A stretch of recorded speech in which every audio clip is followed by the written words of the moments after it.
Bonjour à toutes et à tous et bienvenue dans votre émission Osons Ensemble, l'émission de la Haute-Somme. Aujourd'hui, émission qui fait un petit peu lien avec celle de la semaine dernière, mais nous y reviendrons un petit peu après. Tout d'abord, je vous représente nos candidats. Annick Estienne qui est avec nous aujourd'hui. Bonjour Annick.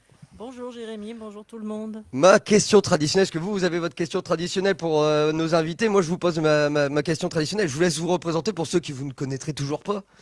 Annick Estienne, mariée, 2 enfants, j'habite Feuillères et je me présente pour les élections départementales en binôme avec Vincent Morgan. Et voilà, et je suis très heureuse d'être à Feuillères aujourd'hui parce que j'habite juste à côté, juste en face du camping où se présente l'émission. Effectivement, je remercie le camping du château et de l'Oseraie de Feuillères de nous accueillir dans ce super cadre. On a eu un super accueil et du coup, ça nous donne un petit peu envie de partir en vadrouille, en vacances. Hein, Vincent? Tout à fait, Jérémy. En fait, la semaine dernière, on parlait de tourisme. Et ben cette semaine, on va parler d'environnement. Alors les deux sujets sont quand même très liés. Je pense qu'on va le voir là tout de suite. Et je pense que c'est une bonne chose que ces deux émissions aient eu lieu à une semaine d'intervalle, deux Alors, samedis consécutifs. alors, l'environnement au sens large. Tout à fait, la Parce que, nature. donc il y a un lien qui va se faire tout de suite avec notre premier invité, mais on a aussi un deuxième point qui est important à voir par rapport à l'environnement. J'ai pas ouvert avec ma petite citation habituelle, donc je vais vous faire ma petite citation. Ça nous manque. Hein. Ouais, Ça nous manque. Ça nous j'allais manque. dire, bon, nous n'héritons pas de la terre de nos parents, mais nous empruntons celle de nos enfants. Il fallait que j'ouvre quand même avec une petite citation avant d'accueillir notre invité du jour.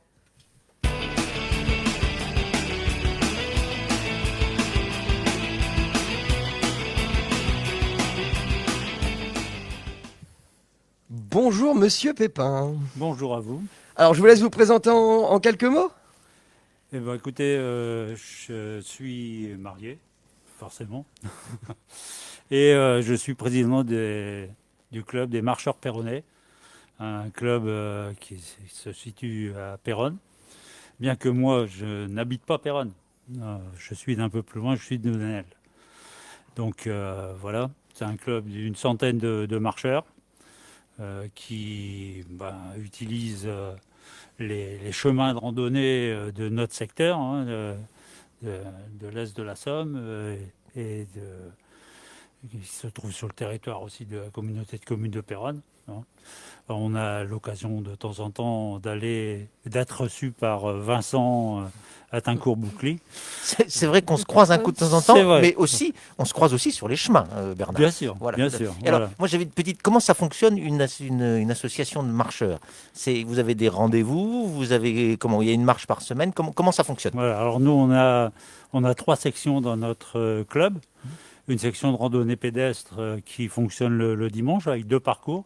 Un parcours de 8-9 km et un deuxième parcours pour les marcheurs un peu plus aguerris à partir de 12-13 km jusqu'à 15-20 ou plus sur la journée ou en demi-journée. Ça, c'est le dimanche. On a également une section d'une trentaine de marcheuses. C'est une majorité de femmes qui font de la marche nordique le samedi matin. Les hommes sont un peu plus réticents à ce genre de sport, sans doute. Alors c'est quoi la différence entre une marche et une marche nordique pour Alors ceux la qui marche connaissent pas nordique, ça se pratique avec des bâtons. En fait, c'est une activité qui a été mise en place par les pays nordiques pour entraîner les skieurs de fond l'été quand il n'y a pas de neige. Voilà.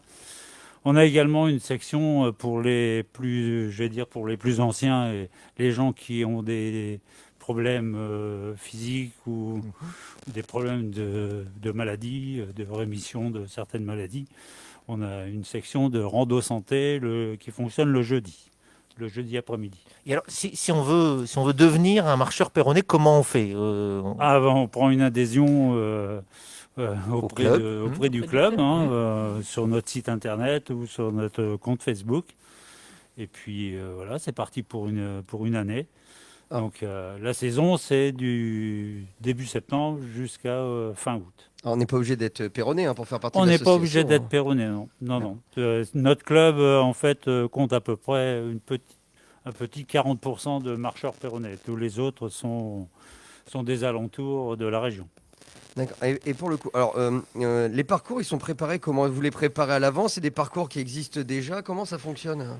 Alors, on a forcément des gens qui sont chez nous, ont été formés pour être baliseurs, donc pour entretenir les chemins qui existent. Mais nous aussi, on- on reconnaît certains chemins pour sortir un peu des chemins de randonnée qui sont balisés, Ils sont pour reconnus. changer un peu les parcours. Parce qu'il y a des parcours qui sont connus, qui sont les parcours Voilà. départementaux ou les parcours de la communauté de communes. Et Tout à après, fait. le club essaye de trouver des nouvelles...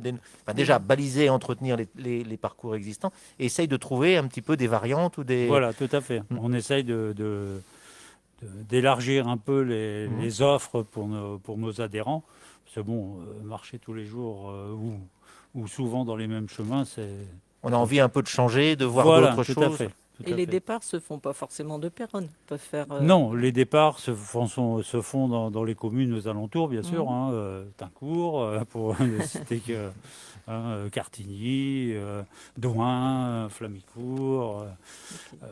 On va aussi dans mon coin, sur Nel, Magny-Saint-Nicaise, Chaulnes, enfin.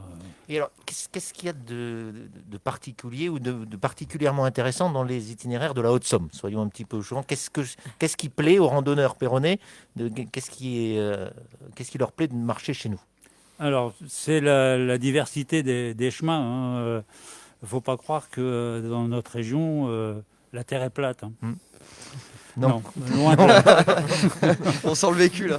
Il y a- Non, il y a des beaux dénivelés à certains endroits. Et ce qui plaît surtout, c'est on est dans un pays d'eau. Oui. Donc, la diversité, un peu de forêt, longer les étangs, comme ici à Feuillères. Il y a un très beau parcours ici qui passe à Feuillères. On a la chance également d'avoir sur Péronne 2 GR, 2 chemins de grande randonnée Oui. qui passent. Et ça, c'est important. On a la Via Francigena. Alors, la Via Francigena, c'est celle qui part de Canterbury pour aller C'est jusqu'à ça, Rome. qui c'est va ça jusqu'à Rome. D'accord. Il y a d'ailleurs un périple qui est prévu là au mois de juin jusqu'en octobre pour descendre jusqu'en Sicile. Ok. D'accord. Le deuxième GR qui traverse Péronne, c'est le GR 800, Vallée de Somme. Donc ça, c'est aussi un très beau parcours de la vallée, de la vallée de la Somme, au départ de Font-Somme, la source de la Somme, jusqu'à Saint-Valery-sur-Somme. D'accord. Donc en s'éloignant un peu des chemins de halage ou des choses comme ça. C'est pas forcément le parcours qui suit le vélo-route. Voilà, c'est pas le long du canal tout le temps, quoi. Non, D'accord. c'est diversifié. Donc moi, je retiens quand même la diversité, parce que c'est vrai qu'on s'en rend peut-être pas compte tous les jours, mais on a des paysages diversifiés. On reparlera certainement des étangs un peu plus tard, mais on a un cadre quand même qui est propice à la randonnée Tout à fait. et à la découverte de la nature. Tout à fait. On reçoit de temps en temps des marcheurs qui viennent d'autres clubs ou des alentours ou d'un peu plus loin, du nord. Et donc on les accueille sur Péronne, forcément. Et ils sont surpris ou qu'est-ce qu'ils disent? Non, les marcheurs qui viennent du Nord ou du Pas-de-Calais connaissent un peu notre D'accord. région. On est quand même voisins, on est même cousins des Hauts-de-France. Donc on va chez l'un, on va chez l'autre, on échange nos parcours. Et donc ça fait découvrir notre région à tous ces gens-là. Alors moi j'ai une petite question. Là vous allez pouvoir reprendre les activités. Ça s'est arrêté ça, là sur cette dernière période un petit peu difficile. Alors effectivement, cette période a été un peu difficile. Quoique on ait quand même la chance de pouvoir marcher. Bon, certes, il y a le couvre-feu. Bon, on ne fait pas trop de marche de nuit non plus. Mais on était un peu bridé par le fait de faire des parcours avec des groupes de 6 personnes, y compris l'animateur. Donc pour un club de 100 personnes, C'est compliqué. en général le dimanche, dans les 2 groupes, on est une quarantaine de personnes à marcher. Donc vous voyez le nombre d'animateurs qu'il faut. Bien sûr. Donc c'est pas toujours évident. Bon, ça va un peu s'arranger. On va avoir des groupes de 10 dans pas longtemps. Et on va voir le bout du tunnel, Et on va Bernard, voir c'est le- sûr. C'est Voilà. sûr, c'est sûr. Il faut être optimiste. Oui, Il faut voilà. être optimiste. Donc, on s'est, pour ainsi dire, jamais arrêté de marcher, sauf au mois de mars 2020, où là, on a été vraiment coincé. Mais on a quand même continué à marcher en famille, à deux ou trois, à continuer à faire tourner notre site internet pour Bien sûr. faire des sûr. photos, des choses comme ça, pour que les gens puissent au moins continuer Et puis faire à voir, vivre avec le voilà, club. et faire voir que Et faire voir que l'association, le l'association club est existe présente, toujours et ouais. qu'il est prêt à repartir. Et demandeur Voilà. même. Et demandeur. Voilà, tout à fait. On a eu forcément une perte d'adhérents de certains de nos anciens adhérents, mais heureusement, on a pu un peu compenser par l'arrivée de nouveaux marcheurs qui, comme tout le monde, comme nous tous, on a envie d'aller Bien sûr. goûter la nature. Le confinement, c'est un peu dur à vivre, hein. Tout à fait. Surtout pour des marcheurs. Surtout pour des marcheurs, On a effectivement. besoin de s'aérer. Petite question pour notre invité. Un petit problème peut-être sur le balisage des sentiers, peut-être Ah oui, à oui. rénover, à remettre en valeur. En fait, depuis un certain temps, le conseil départemental a abandonné à peu près une soixantaine de circuits, dont certains autour de Péronne, hein. Oui. Donc ça, c'est un peu ça nous brise un peu le cœur parce que en fait, ces chemins ont été créés, Tout à fait. balisés oui. et pendant un certain temps entretenus par les bénévoles des clubs. Donc, ce qu'on voudrait, c'est parce que ces chemins-là ne servent pas qu'aux marcheurs des clubs, servent aussi aux familles pour certains. Surtout quand ils sont dans certains villages, quand c'est le tour des villages ou des choses comme ça. Donc, c'est un peu dommage que ces chemins disparaissent, parce que c'est notre patrimoine et notre stade, hein. Donc, il faut, je c'est pense notre que mission. Notre mission, Alors, c'est de remettre au goût du jour. Là. Voilà. Message bien reçu, Bernard. la question, c'est que compte faire C'est remettre justement au Voilà, goût du jour tout à fait. les sentiers qui ont disparu et qui n'étaient plus entretenus quelque part. tout à fait. Parce Bon. que c'est vrai que Bernard, tu as raison. C'est vraiment dommage de l'avoir initié et en Oui. gros, en quelque sorte, Pas d'avoir l'entretenir. emmené tout le monde Mm. dans le bateau en disant on crée, on fait le sentier, puis maintenant on arrête. Donc oui, il faut qu'on redéveloppe, il faut qu'on redémarre, redévelopper ça. qu'on relance cette dynamique. Au moins arrêter l'hémorragie, quoi. Oui. Arrêter. Et puis, Oui. il faut être ambitieux. On arrête l'hémorragie et on repart en disant voilà, la randonnée, la marche, l'environnement, c'est important pour nous, c'est important pour les habitants de notre territoire. Et donc relançons. Il faut remettre en valeur tout ça. Voilà, l'entretien des itinéraires de randonnée, balisons, avec l'aide des marcheurs, hein, parce que je pense que c'est Bien Bien important. sûr, mais de toute sûr. On façon, travaille un main dans la travail main, en c'est commun, important. Voilà, oui, tout à fait. les chemins qui étaient entretenus, qui sont entretenus par le conseil départemental ou par les communautés de communes, Oui, oui. sont en général,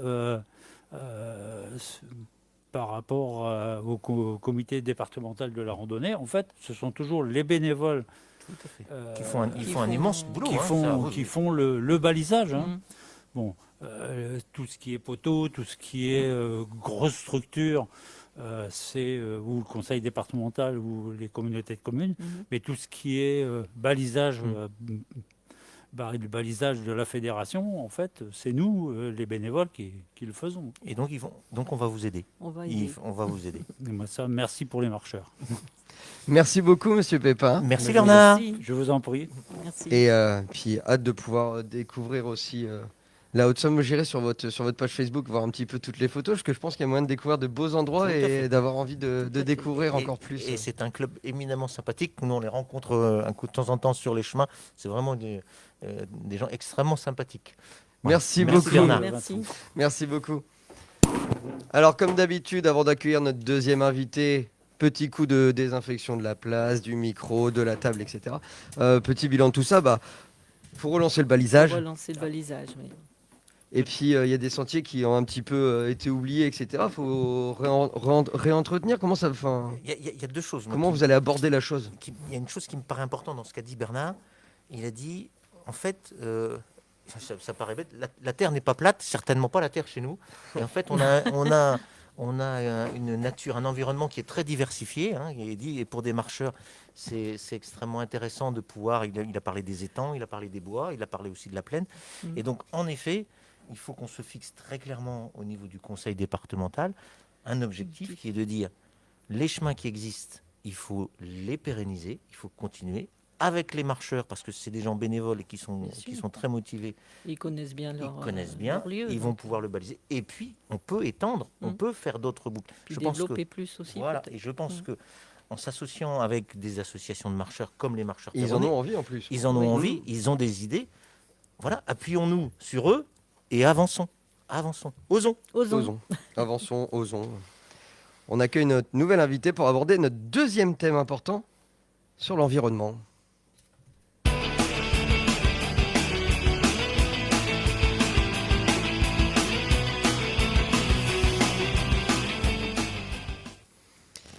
Et nous accueillons Johan Vasseur. Bonjour Johan. Bonjour.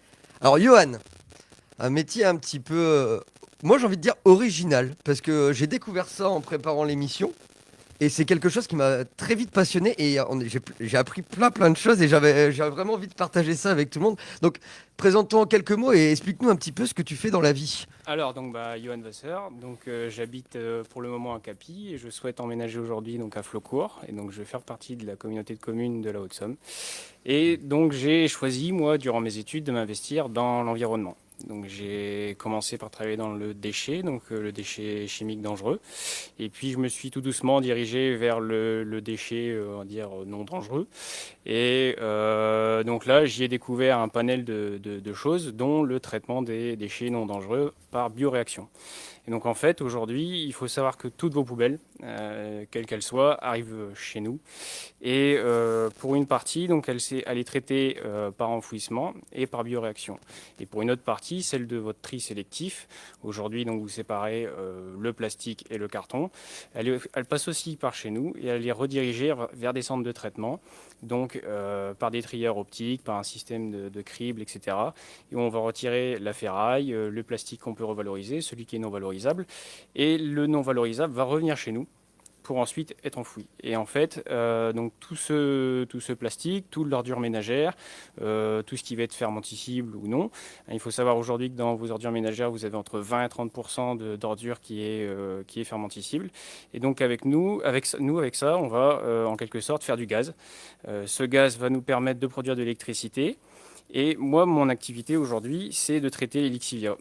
Alors, quand vous parlez de bioréaction, c'est ça, c'est le fait qu'il y a une fermentation, on produit le gaz. Alors le gaz, on fait quoi avec ? Donc le gaz aujourd'hui, en fait, dans tout ce massif de déchets, on draine ce massif et on vient capter le gaz. Le gaz, il va nous permettre aujourd'hui de faire tourner un moteur. Et ce moteur, avec le gaz, va nous permettre de produire de l'électricité et de l'énergie thermique. D'accord. Et l'électricité, on la renvoie dans le réseau ? Donc l'électricité, elle repart directement dans le réseau et pour une partie que nous consommons sur site, en fait, cette partie, elle nous permet aujourd'hui, comme je l'expliquais juste avant, on produit de l'énergie thermique, de faire tourner un évaporateur. Et en fait, cet évaporateur-là, avec un système de coénergie, va nous permettre de faire évaporer le lixivia qu'on capte en continu sur ces... C'est quoi cette bête-là, le lixivia ? Alors, je m'explique. Voilà. Le lixivia, c'est quoi ? C'est en fait les condensats. C'est la pluie qui vient sur vos déchets, qui en fait tout cet ensemble en fait de fluides va être capté dans des puits et des drains qu'on va ensuite mettre à même des lagunes.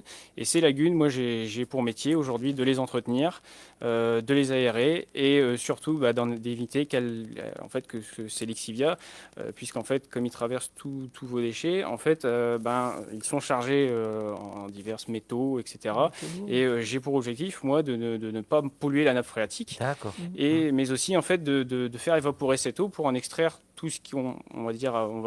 Chez nous, on appelle ça les concentrats. En fait, ça va nous permettre, via l'évaporateur, d'extraire ce polluant et donc de le faire partir en incinération, donc dans une filière qui est ultime. Où là, on est obligé, en fait, d'éliminer de façon radicale ce déchet, quoi.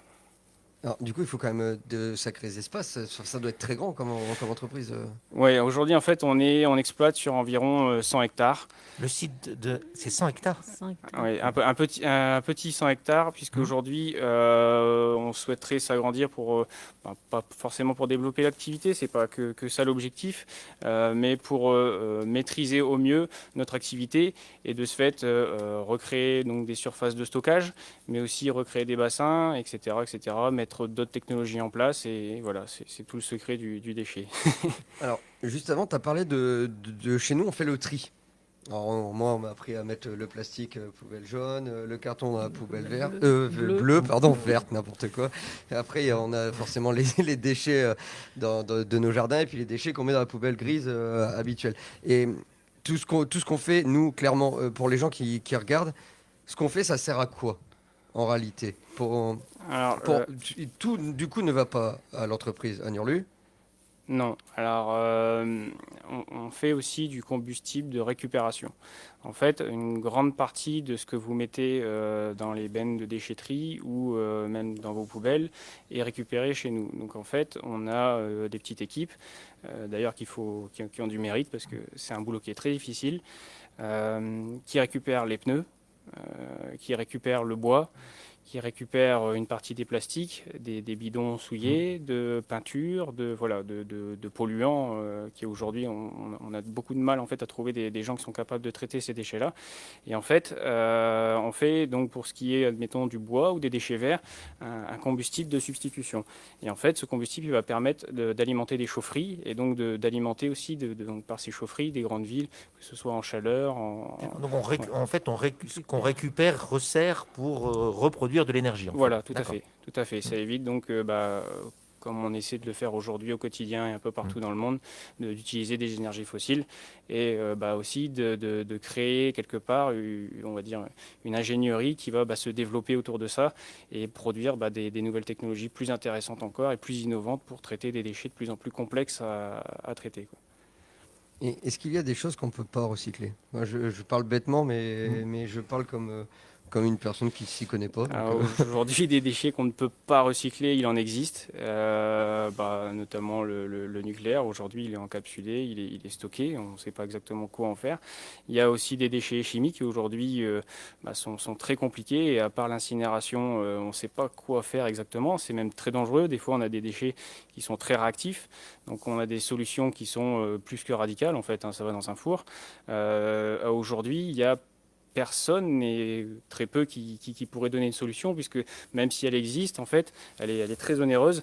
Et en fait, aujourd'hui, je ne pense pas qu'il y ait quelqu'un autour de la table qui a envie que la poubelle augmente de façon significative. Non. Et donc voilà. Donc des solutions, il y en a toujours, mais c'est souvent à quel prix et est-ce qu'elle est vraiment aujourd'hui utile à mettre en place? Est-ce qu'on peut vraiment faire quelque chose? Voilà. En fait, il y a plusieurs enjeux et ça se fixe pas qu'en fait qu'à on va dire une question de prix. C'est aussi quel impact on a derrière sur l'environnement, quoi. C'est pas simple quand même comme Non, problématique. c'est C'est toute une filière. Je pense qu'il faut faire preuve de beaucoup de créativité, d'ingéniosité pour réussir à recycler le maximum. Après, il faut peut-être qu'on parte du début, c'est-à-dire que plus on trie, moins on aura d'emballage et plus on les triera, et mieux ce sera. Alors j'allais me dire, moins vous aurez de travail. Enfin, je pense que vous aurez il y aura toujours du travail. mais c'est vrai qu'il faut peut-être qu'on prenne le problème du départ et de se dire, mais est-ce qu'on ne peut pas réduire ce qu'on jette? Est-ce qu'on ne peut pas mieux trier ce qu'on est forcé de jeter, quoi? Je pense que là, il y a vraiment une question à se poser, peut-être une formation à faire, peut-être une sensibilisation à faire, parce que je pense que si le meilleur déchet, peut-être celui qu'on ne crée pas. Tout à fait. J'aime bien cette formulation. C'est beau. J'aime beaucoup cette formulation. Et on va clôturer cette émission. Non. Une petite question pour nos candidats.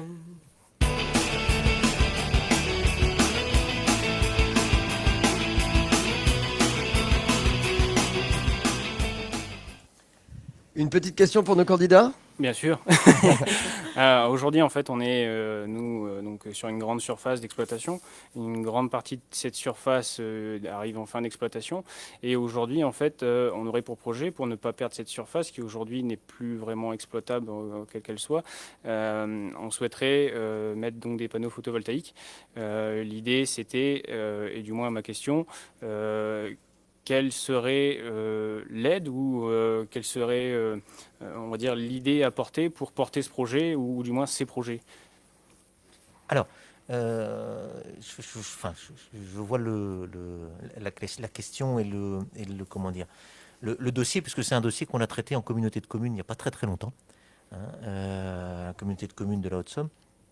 En fait, en effet, le site d'enfouissement technique est en partie plein, hein, et donc il se trouve qu'on ne peut pas utiliser ce qui est en surface pendant un certain nombre d'années, hein, même pour faire des plantations. Donc il faut utiliser cette surface, on ne peut pas la rendre à l'agriculture, hein, c'est une surface qui est contaminée en quelque sorte.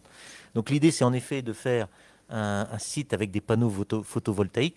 Le photovoltaïque, c'est une des solutions, en effet, pour les énergies renouvelables, pour faire l'énergie propre. Il y a un inconvénient au photovoltaïque, c'est qu'il faut mettre les panneaux quelque part. Et si vous les mettez c'est sur des grandes surfaces, et surtout sur des grandes surfaces agricoles, eh ben, si vous privez les agriculteurs d'une surface, vous n'avez pas résolu le problème. Donc, en effet, l'idée, c'est d'utiliser c'est une surface qui est inutilisable maintenant et d'y mettre des panneaux photovoltaïques. Alors, il y a quelques contraintes techniques parce que, Oui. si je ne me trompe, le milieu tel qu'il est, il Pas bouge. suffisamment Voilà, stable, en fait. il faut qu'il soit suffisamment stable parce que c'est pas forcément évident. Il y a un deuxième site sur le territoire de la communauté de communes qui se situe à Roiselle, hein, une ancienne usine. Et c'est vrai que c'est un site qui est pollué, dans lequel la SIC a eu un projet de mettre des photovoltaïques. Donc, en effet, et là, je suis tout à fait d'accord, je pense qu'il faut qu'on incite et qu'on fasse la promotion de ce type de projet dans tous les sites qui sont inutilisables actuellement. En effet, il faut qu'on arrive à promouvoir de l'énergie propre, de l'énergie photovoltaïque. Ça, c'est clair.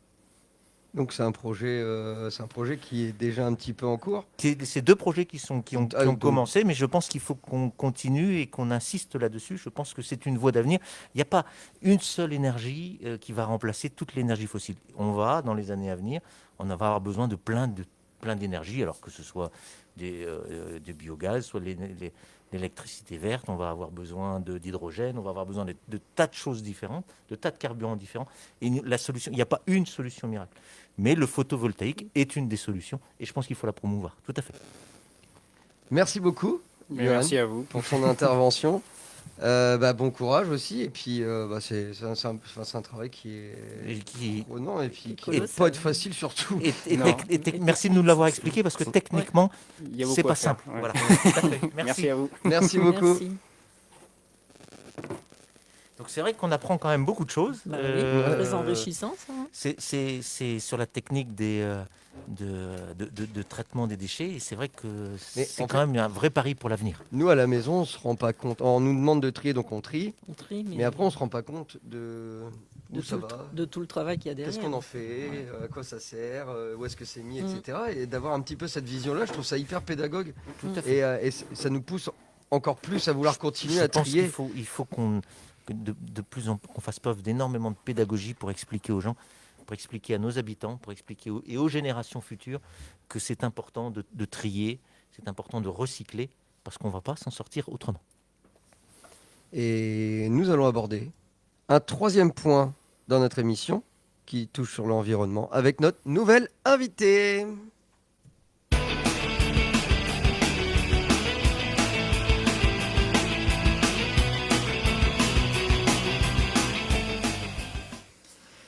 Et nous accueillons Monsieur Nicolas Prouzel, maire d'Éterpigny, conseiller communautaire délégué pour la gestion des milieux aquatiques. Alors, j'ai réussi à dire le plus compliqué. C'est pas mal. Et de la prévention des inondations. Et de la prévention des inondations. Bonjour. Bonjour. Merci d'être présent. Je te laisse te présenter en quelques mots. Marié, 4 enfants, agriculteur, sur Éterpigny. Voilà. Et alors pourquoi nous t'avons demandé de venir dans cette émission? Je pense que c'est vous parler un petit peu d'eau, d'eau, de L'eau. marais, de cette vallée qu'on connaît peu, qui est pour moi une de nos valeurs importantes dans notre secteur. Nicolas, alors il est très modeste, il a oublié de dire qu'il était maire d'Éterpigny, Oui, qui est quand même un village symbolique, puisque Entre d'eau. dans les marais, dans les d'eau. étangs. Et puis Nicolas, c'est un passionné des étangs. Voilà. C'est un véritable passionné des étangs. Et je pense que tu as réussi à nous sensibiliser, à nous faire comprendre que c'était important. Ouais, alors c'est important pour moi parce qu'on a la chance d'être dans un secteur, on est assis sur une masse d'eau qui est énorme, Mhm. mais qui est aujourd'hui malmenée, alors qui est malmenée par tout le monde, par l'agriculture, par les communes, par les routes, par tout le monde, par toutes les activités. Hein. Donc à chaque fois j'aime à dire, on tire la chasse d'eau, on pollue, donc il faut qu'on soit quand même très très prudent par rapport à ces actions vis-à-vis de l'eau, parce que l'eau c'est quand même notre avenir, c'est ce qui aujourd'hui fait pousser les plantes, c'est ce qui abreuve nos animaux, c'est ce qui Nous abreuve aussi pour le c'est ce coup. qui nous abreuve nous, c'est ce qui nous fait vivre. Et alors, j'avais regardé quelques émissions là, et ça, je suis content. Les marcheurs en ont parlé aussi tout à l'heure. On est dans un pays d'eau. Tout le monde nous dit qu'on est dans un pays d'eau, mais qui est très mal connu, qui est pas perçu. Parce que de l'eau, ça se gère, parce qu'on dit voilà, il y a des étangs, il y a des marais, qui s'en occupe? Alors, qui s'en occupe La vallée de la Somme a une particularité. C'est privé, c'est communal. Donc il y a beaucoup d'intervenants. Alors dans la partie privée, c'est les gens qui sont propriétaires hein, qui s'en occupent aujourd'hui. Alors avec différentes façons de le gérer. Il y a des gens aujourd'hui qui supportent pas qu'on rentre chez eux. Il y a des gens qui laissent ouvert leur vallée et qui la font découvrir, qui l'entretiennent parce que c'est quand même un boulot énorme. Planter quelque chose dans la terre, ça pousse, mais dans l'eau, ça pousse très vite. Parce que ça s'entretient. Qu'est-ce qu'il faut faire dans un étang, dans un marais? Il y a des choses à faire pour l'entretenir? Voilà, pour entretenir un marais aujourd'hui, il faut couper les arbres qui y poussent parce que sinon ils empêchent l'écoulement de l'eau. On est quand même censé laisser l'eau s'écouler. Alors ça, c'était ma question. L'eau, elle vient de la mer, du coup.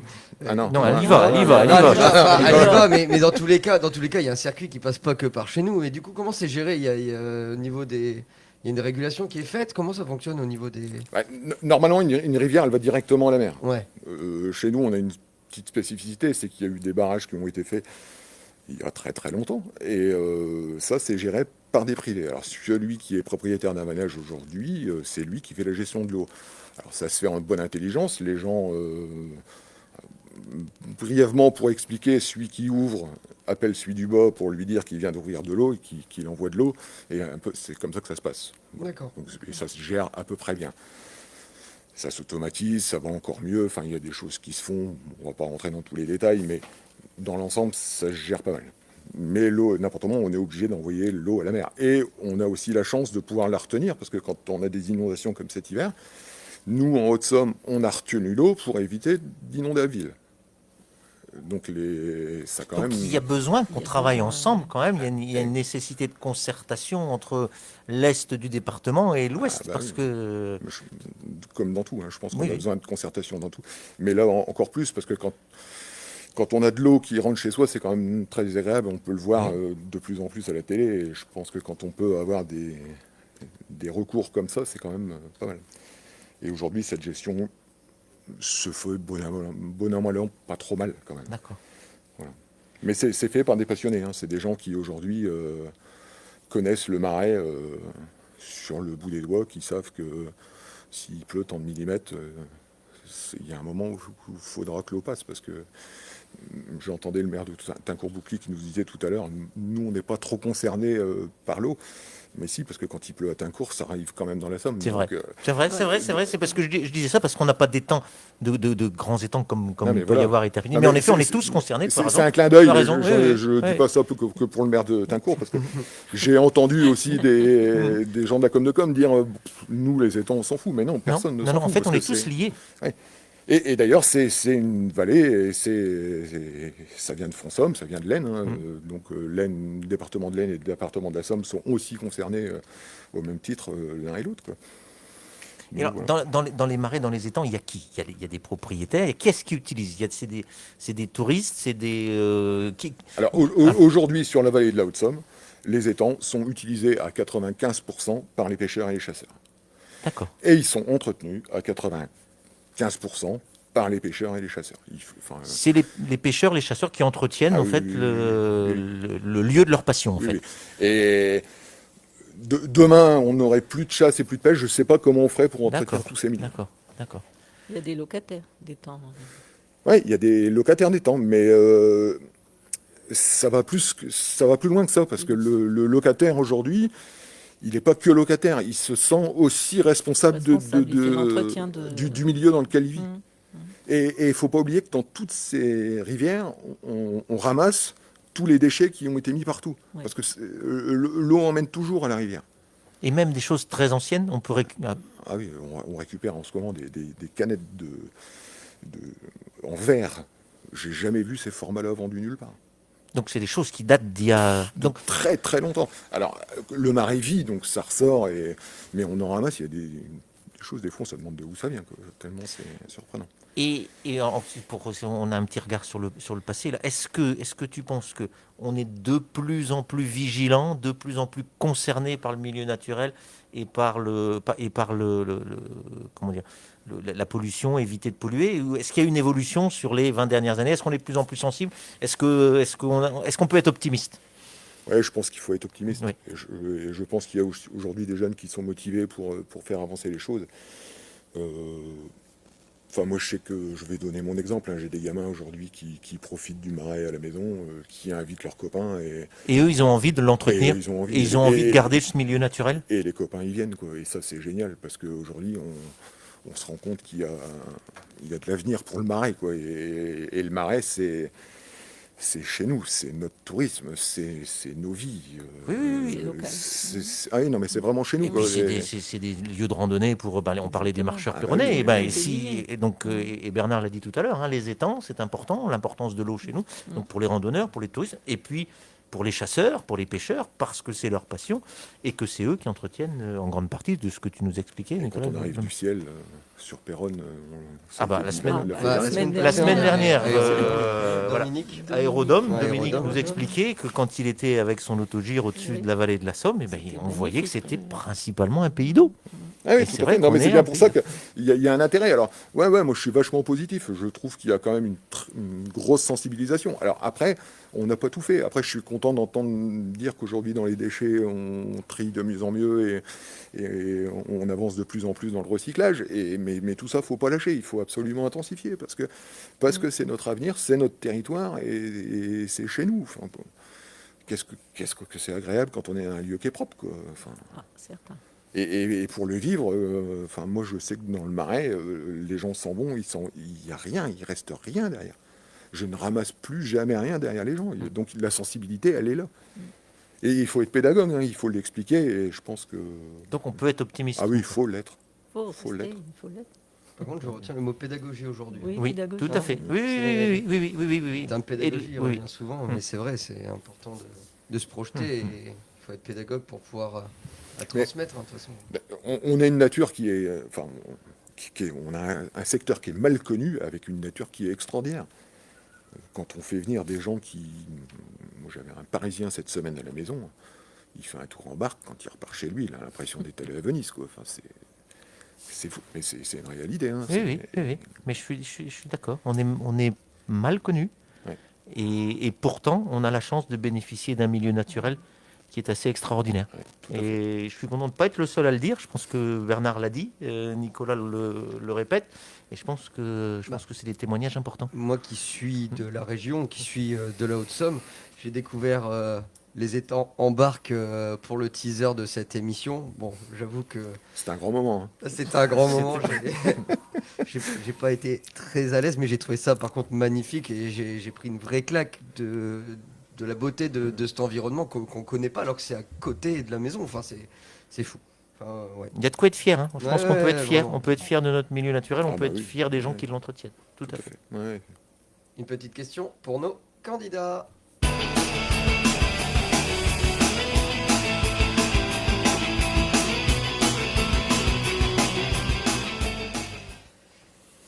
Alors ma question, elle est simple. Comment nous aider, que ce soit commune, communauté de communes ou même privée, à faire découvrir cette vallée extraordinaire? Je pense que le département a un rôle essentiel là-dedans. Alors oui, le département a un rôle essentiel là-dedans. C'est un des axes, on en a parlé la semaine dernière, on parlait du tourisme de nature.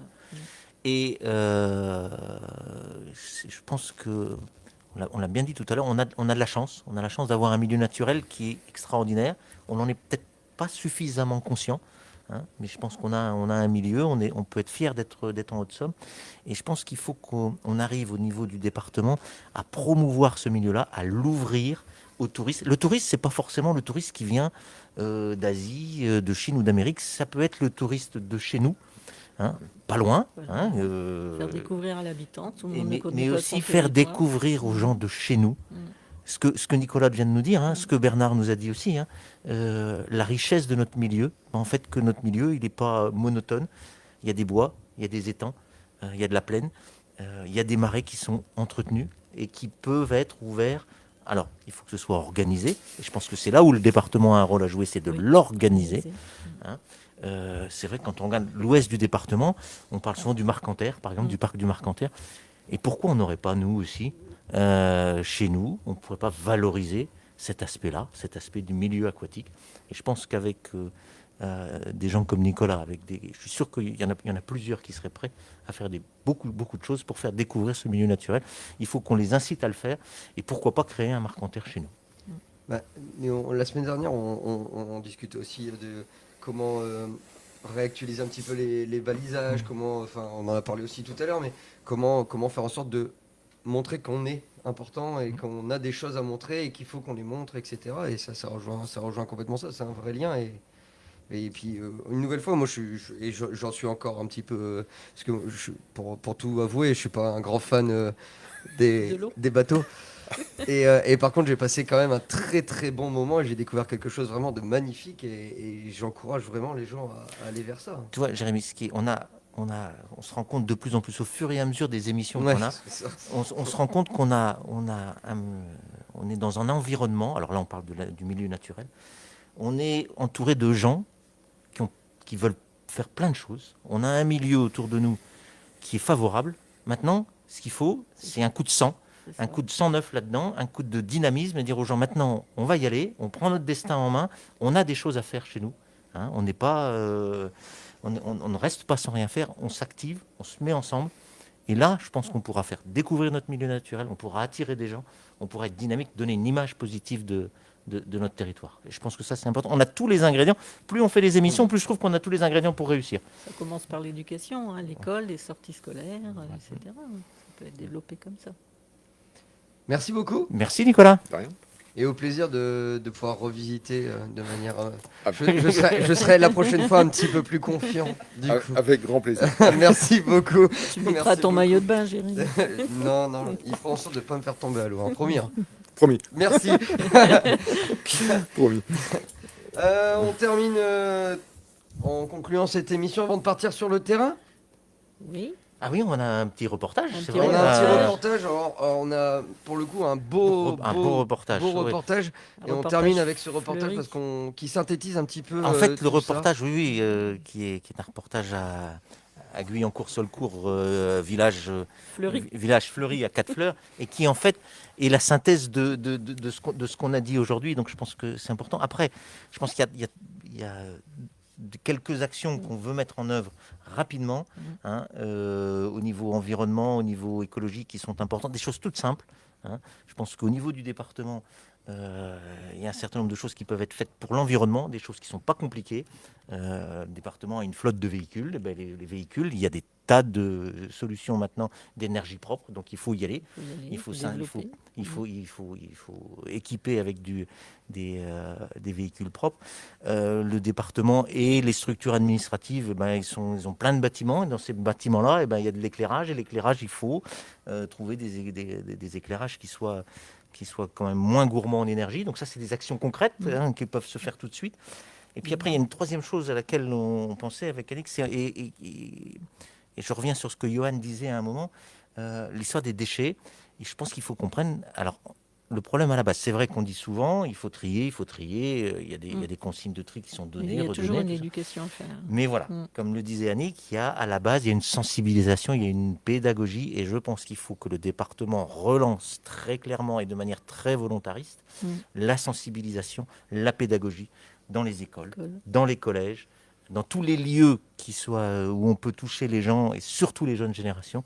Et c'est important de produire peu de déchets, et si on en produit, de les recycler. Je pense qu'il y a un effort de pédagogie à faire, et ça, le département peut le faire et doit le faire. Et c'est ce qu'on disait, hein, le déchet, après, il y a et ça va à l'eau, et après à l'eau, Bah ça voilà, va. Tout est lié. Et c'est après, le notre cycle, hein. chemin de nos marcheurs, Voilà. et puis C'est un Notre cycle, destin c'est est ça. lié, donc commençons à la base, formons les gens, sensibilisons les jeunes et au tri et au réflexe, et puis et à l'environnement. Il faut Et ça, respecter, voilà. respecter la nature.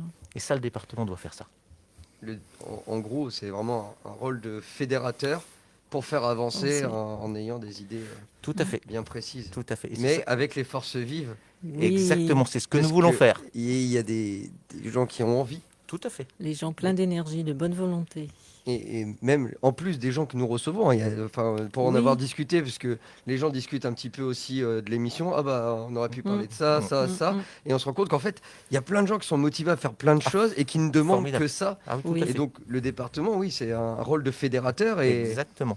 en gros vous êtes le moteur pour faire avancer la machine, mais un moteur vert. Et voilà. Et canaliser les énergies. Un moteur Voilà. vert, ouais. Tout à fait. Donc l'homme se doit d'être le gardien de la nature, non son propriétaire. Nous partons sur le terrain.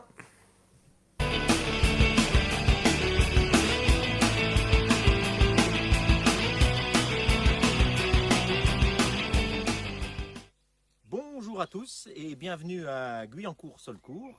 Je remercie Monsieur le maire Jean-Marie Blondel de nous accueillir aujourd'hui dans son village. Alors pourquoi Guyancourt-Solcourt? Parce qu'on a pensé que c'était un excellent exemple et un modèle pour faire une émission en fait sur l'environnement. Puisque Guyancourt-Solcourt, je pense depuis 2002, est un village qui a 4 fleurs au concours des villages fleuris. Et c'est un concours qui a beaucoup évolué depuis ces dernières années. Et je pense que c'est important que nous puissions échanger aujourd'hui avec son maire, avec le principal artisan de ces fleurs, de ces labellisations à Guyancourt-Solcourt. Et donc bonsoir Jean-Marie. Et est-ce que tu peux nous expliquer comment on arrive à obtenir 4 fleurs dans un petit village de la Haute-Somme? Alors, pour obtenir les 4 fleurs, le chemin est quand même assez long. Alors, les communes, en général, elles commencent par s'inscrire à un jury local, qui est une présélection pour le jury départemental. Ensuite, c'est le jury départemental, quand il juge que la commune est apte à avoir une première fleur, l'inscrit pour le passage du jury régional. C'est le jury régional qui décerne la première fleur, la deuxième et ensuite la troisième si le niveau est atteint. Ensuite, le jury régional, quand il juge que la commune a le niveau 4 fleurs, à ce moment-là, elle demande au jury national de passer dans la commune. Et c'est le jury national qui décerne le label 4 fleurs. C'est le plus haut label dans les villages fleuris.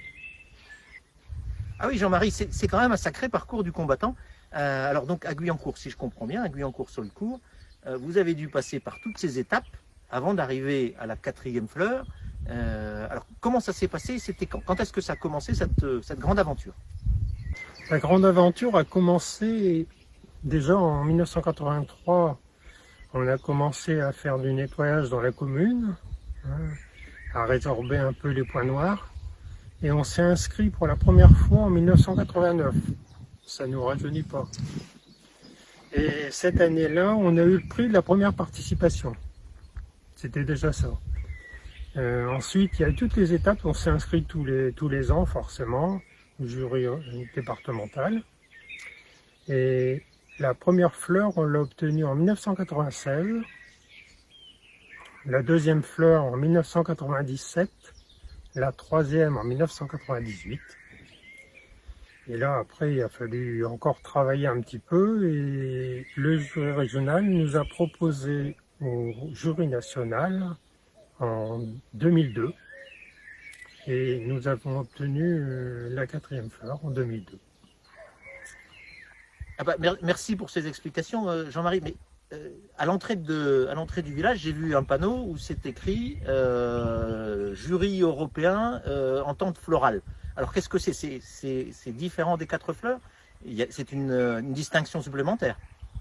Donc c'est un concours qui se déroule dans 12 pays européens et chaque pays présente une ville et un village. Et forcément, nous avons accepté de participer, donc en 2010. C'est une grosse préparation, il y a au moins 6 mois de préparation. Et puisqu'il y a 12 membres du jury, un par pays. Et donc il faut des interprètes, enfin, c'est quand même une grande aventure. Et nous avons eu, oui, la chance est d'avoir la médaille d'or au concours européen. Et nous avons été chercher notre trophée en Italie, en septembre 2010. Eh bien, chapeau Jean-Marie, bravo et félicitations à la commune de Guyancourt-Solcourt, parce que c'est vrai que pour une commune de 140 habitants, être lauréat européen, avoir 4 fleurs depuis aussi longtemps, c'est une sacrée performance. Et je pense que c'est une très belle image de la Haute-Somme que Guyancourt-Solcourt donne à toute l'Europe tout entière et à notre pays via ce concours des villages fleuris. Moi j'avais une petite question, Jean-Marie. Depuis le temps que tu fais cela avec le village de Guyancourt, qu'est-ce que tu as trouvé comme changement dans les critères du jury des villages fleuris? Qu'est-ce qu'ils ont demandé il y a 15 ans ou 20 ans et qu'est-ce qui est plus important maintenant pour les membres du jury quand ils viennent visiter le village? Alors les critères du jury ont beaucoup changé depuis quelques années. Au départ, c'était vraiment du fleurissement pur et dur. C'était vraiment des kilos de fleurs. Mais maintenant, ça a vraiment évolué vers l'environnement. Les critères environnementaux sont très importants. On juge les économies d'eau, par exemple. Bien sûr, les pesticides, on les a proscrits. Ensuite, on demande un fleurissement quand même qui soit un peu toute l'année. Donc, il nous faut des arbres, des arbustes, des plantes. Alors, depuis quelques années, on a beaucoup de sécheresse aussi. Donc, il faut aussi choisir des plantes qui s'adaptent à la sécheresse. Pour économiser l'eau, on fait aussi du paillage. Il y a plein de choses qui sont arrivées dans les critères.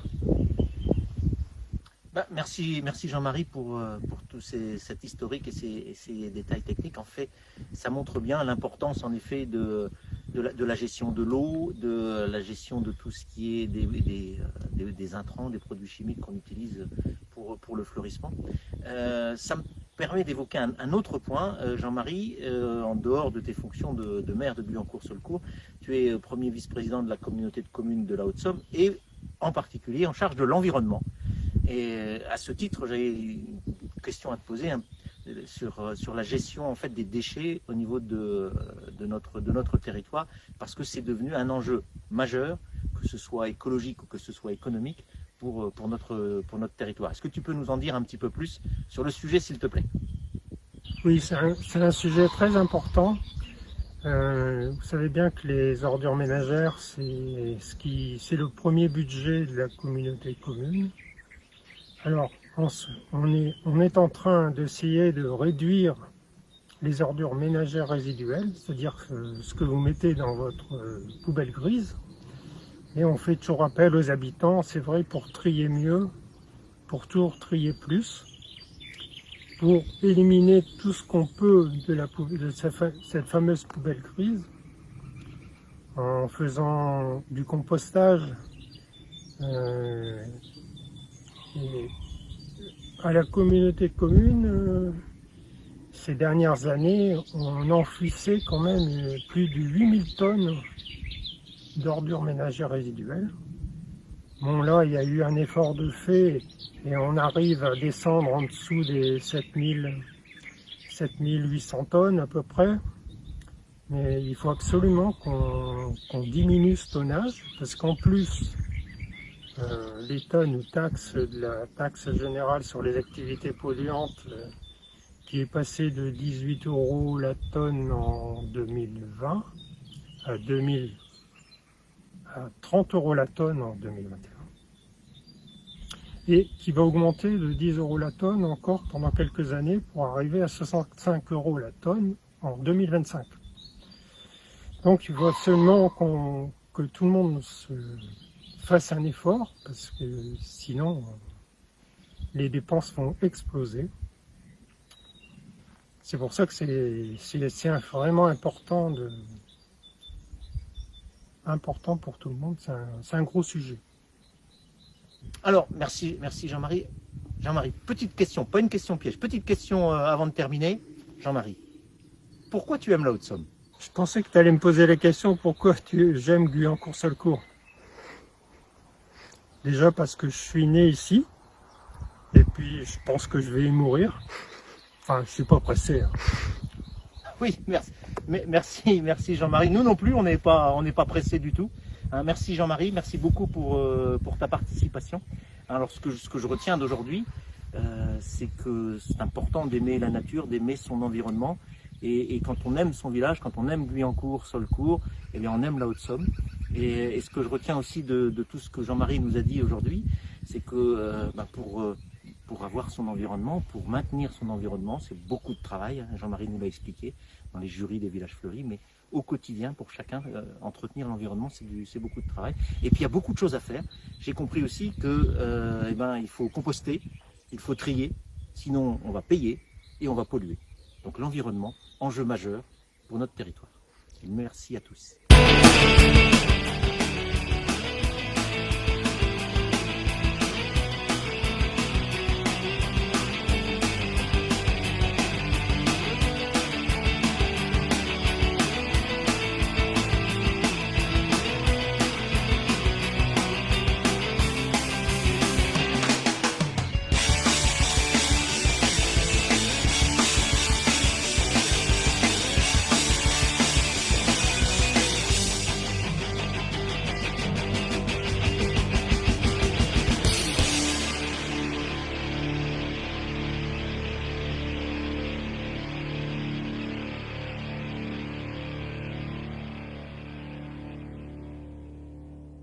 Et à vous les studios.